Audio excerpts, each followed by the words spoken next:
I'm so happy that you are here with me in my own backyard, majestic Alaska. Before she was America's most polarizing political star, Sarah Palin was just a small-town girl chasing impossible dreams in the Alaskan wild. She grew up beneath the endless Alaskan sky, a world of silence, snow, and fierce independence. But before anyone called her a governor or a vice presidential candidate or a headline, Sarah Louise Heath was simply a curious girl born far from the political stage in a tiny hospital in Sandpoint, Idaho.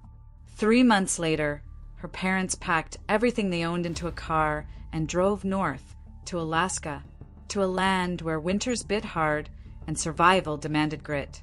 Her father, Chuck, was a teacher and a track coach, the kind of man who believed that pain built character.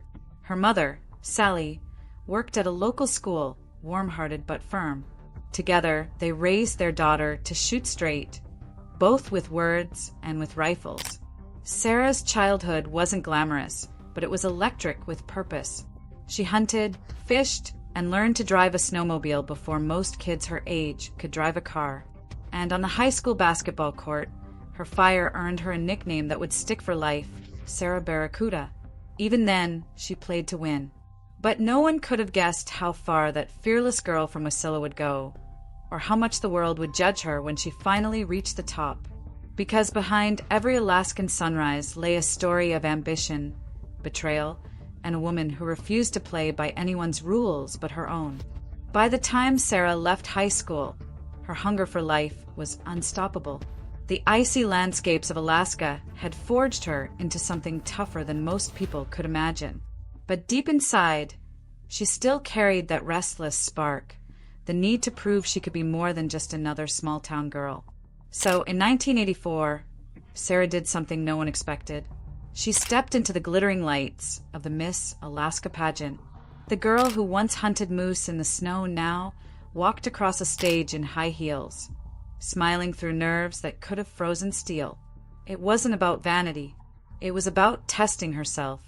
Sarah didn't win the crown that night, but she won something bigger, confidence, the kind that would later push her into the brutal arena of politics. After the pageant, she set her eyes on another dream, television. She enrolled in college after college, bouncing from Hawaii to Idaho and back to Alaska again. 6 years for schools and countless restless nights later, she finally earned her degree in journalism. Her first job? A sports reporter for a local Anchorage TV station. She covered basketball games, baseball scores, and championship nights, always with that same bright fire in her eyes. But beneath that calm broadcaster's voice was a storm of ambition. Sarah didn't just want to talk about winners. She wanted to be one. And that drive would soon carry her far beyond the newsroom, straight into the unpredictable, cutthroat world of American politics. By the early 1990s, Sarah's voice had become familiar to Alaskan sports fans. But the thrill of the spotlight wasn't enough anymore. She had spent years telling other people's stories. Now, she wanted to write her own. So she ran for the Wasilla City Council, a small town barely visible on a map, the kind of place where everyone knows everyone and gossip moves faster than the wind. To most outsiders, it looked like a modest start. But to Sarah, it was the first crack in the door to power. She won, and when she spoke, people listened. She wasn't polished or soft-spoken. She was direct, sometimes blunt, but she had that rare quality every politician dreams of, authenticity. In 1996, she went further. She ran for mayor. Few believed she could win. She was young, inexperienced, and underestimated. But that's exactly when Sarah was at her most dangerous. She campaigned through freezing nights, shaking hands at diners, knocking on doors until her knuckles went raw. And when the votes were counted, Wasilla had a new leader, one who looked nothing like the political old guard. For 6 years, she ruled her little town with a fierce sense of purpose. She cut taxes, expanded public works, and made headlines for her no-nonsense style. Supporters called her a breath of fresh air.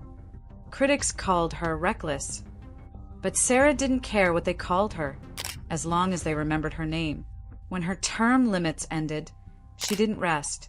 She had tasted the strange, intoxicating power of leadership. And once you've had that, it's hard to walk away. Her next target was the biggest job in the state, governor of Alaska, and it would launch her onto the world stage for better or worse. In 2006, Alaska woke up to a shock. Sarah Palin, the small-town mayor from Wasilla, had just become the state's youngest and first female governor. At first, no one could believe it. She wasn't part of the establishment. She wasn't backed by the political machine. She was an outsider who had kicked open the door, and the people loved her for it. Her approval rating soared to 93%, one of the highest in the nation. Reporters who once ignored her now chased her across the tundra for interviews. Sarah had become the face of a new kind of conservatism, folksy, fearless, and deeply American. But power always comes with a price. Her pipeline project, meant to link Alaska's natural gas through Canada, stirred outrage among native tribes and environmentalists. And when her administration was accused of firing a state trooper tied to her own family, whispers of corruption began to darken the glow of her popularity. Still, Sarah didn't back down. She stood before cameras, chin high, voice steady. "We have nothing to hide," she said. "Absolutely nothing." And the people believed her. Then, in 2008, the unthinkable happened. Senator John McCain called. He wanted her to be his running mate, a vice presidential candidate for the Republican Party. For a moment, Sarah Palin wasn't just Alaska's rising star. She was America's wild card. The announcement hit like an earthquake. A mother of 5 from a remote northern town had just been thrown into the most brutal political arena on earth. And though her smile shone bright under the campaign lights, behind it was a woman caught between faith, ambition, and the crushing weight of global scrutiny. The governor from the wilderness was about to become a household name and a lightning rod for an entire generation. For a few dazzling months in 2008, Sarah Palin was everywhere. Her fiery speeches electrified rallies. Her accent, her confidence, her unapologetic swagger, they made her a sensation. To her supporters, she was the voice of Real America. To her critics, she was reckless, unprepared, a symbol of chaos in lipstick. But none of it scared her. Sarah was built for storms. Even as the headlines mocked her and comedians turned her into a caricature, she smiled unshaken, because she believed she was chosen for a purpose. When McCain and Palin lost the election to Barack Obama and Joe Biden, Sarah didn't fade quietly into the background. She returned home to Alaska, where the cameras still followed. The small-town girl had become one of the most recognizable women in the world, and that fame, intoxicating and cruel, refused to let her go. In 2010, she brought her life back to television with Sarah Palin's Alaska, a reality show that blended her family's adventures with the rugged beauty of the frontier. For 9 episodes, audiences saw a softer side, the mother, the wife, the woman who had never stopped fighting for something bigger than herself. But the world that once adored her was changing.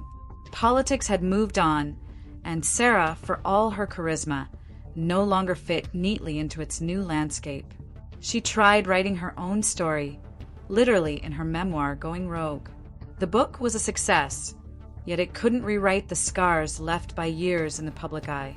By 2019, the cracks in her personal life could no longer be hidden. Her husband of 31 years, Todd Palin, quietly filed for divorce, citing incompatibility. Sarah found out through an attorney. The news shattered her, another battle she hadn't seen coming. The woman who once stood beneath spotlights now faced silence.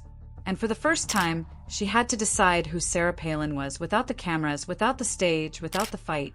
But like the Alaskan mountains she grew up beneath, she remained unbroken. Because even in loss, Sarah never stopped believing she was born to stand tall against the storm. Years have passed since Sarah Palin's voice echoed through the political halls of America. She no longer commands the stage or headlines like she once did, but her shadow still stretches across the frozen horizon she came from.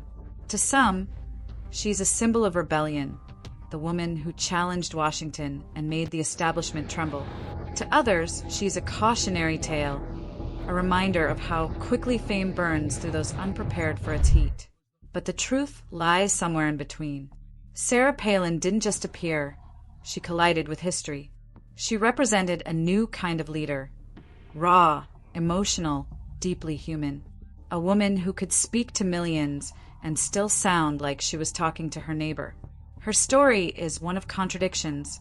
The beauty queen turned hunter, the sportscaster turned politician, the mother turned national lightning rod.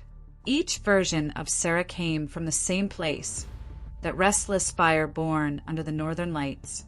After her divorce, she found solace in quiet corners of Alaska, raising her youngest son, spending time with her family, and, according to reports, finding new companionship in retired NHL player Ron Duguay.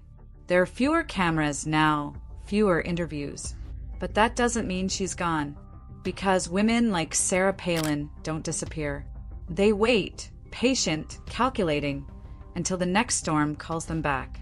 And whether you admire her or question her, one thing remains certain. Sarah Palin's story is proof that even from the most remote corners of the world, one voice, fierce, imperfect, unfiltered, can shake an entire nation.